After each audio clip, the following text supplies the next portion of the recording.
Bagaimana caranya supaya bisa usul kepada Allah? Nah, lalu Pak Kiai mengajarkan, sucikan dirimu. Bagaimana caranya Pak Kiai? Tempuh 4 langkah. Pertama, sucikan dari hadas dan najis dulu. Nah, kalau suci dari hadas dan najis, suci dari najis terbuang bendanya, bau dan rasa. Suci dari hadas, hadas besar, hadas kecil. Mensucikan diri dari hadas besar, mandi. Mensucikan diri dari hadas kecil, wudu. Enggak ada air, tayamum. Itu langkah pertama yang diajarkan oleh guru kita. Naik ke langkah yang kedua, sucikan anggota tubuh zahirmu. Mana anggota tubuh zahir? Ada 8. Mata, telinga, hidung, mulut, tangan, kaki, perut, dan kemaluan. Nah, ini anggota tubuh zahir. Dan anggota tubuh zahir inilah yang memberi kontribusi kepada kita berpahala atau berdosa.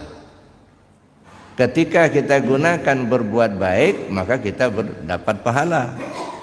Tapi ketika kita gunakan berbuat tidak baik atau berbuat maksiat, maka kita dapat dosa. Jadi sebenarnya dosa dan pahala itu sebab akibat, otomatis Pak. Maka dulu saya bilang enggak usah minta pahala. Nah, kalau orang yang minta pahala nyinyir, karena Allah sudah tegaskan, fama ya'mal misqala dzarratin khairan yarah wa ma ya'mal misqala dzarratin syarran yarah.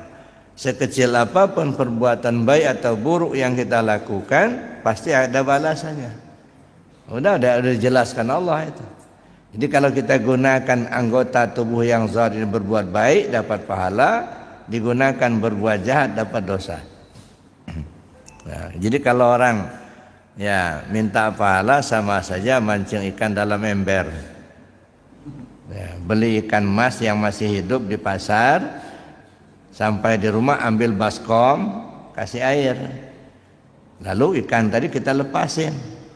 Nah, berenanglah dia dalam baskom itu. Ambil pancing. Boleh enggak? Boleh, siapa yang larang? Ikan aku yang beli, pancing aku yang mancing. Nah, tapi kira-kira ada manfaatnya enggak? Ada manfaat, mubazir aja. Udah goreng aja sudah. Ngapain dipancing?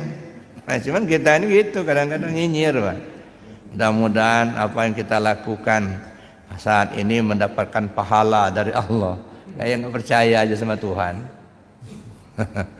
Kalau mau mancing, pancinglah ikan yang masih di kolam, yang masih di sungai, yang masih di laut, yang masih liar, itu yang dipancing, Pak. Kalau yang sudah di ember, ngapain dipancing? Mana yang liar? Yang liar ridho Allah, itu liar itu. Nah, itu yang diharapkan. Mudah-mudahan apa yang kita lakukan mendapatkan ridho dari Allah. Benar, karena masih liar. Ini mudah-mudahan dapat pahala. Gitu. Kayak percaya sama Tuhan aja. Nah, oleh karena itu yang kita harapkan ridhonya. Ridhonya. Maka saya bilang nggak usah mikirin udah berapa banyak pahala yang sudah dikumpulin, nggak usah. Tapi pikirin aja berapa banyak kebaikan yang sudah diperbuat. Nah, jadi kalau mikirin pahala saja, nah khawatirnya ya kayak kita tandang ke kebun, Pak, ya. Ambil tangkil, ambil rebung, ambil pokoknya sayur-sayur diambil semua. Masuk dalam karung, perasaan kita udah banyak betul sayuran kita yang kita ambil. Begitu sampai di rumah, ya, dibuka, nggak taunya bawa karung bocor rupanya. Habis di jalan.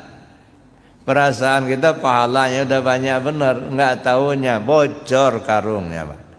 Saya cari pahala itu gampang, hilangnya juga gampang.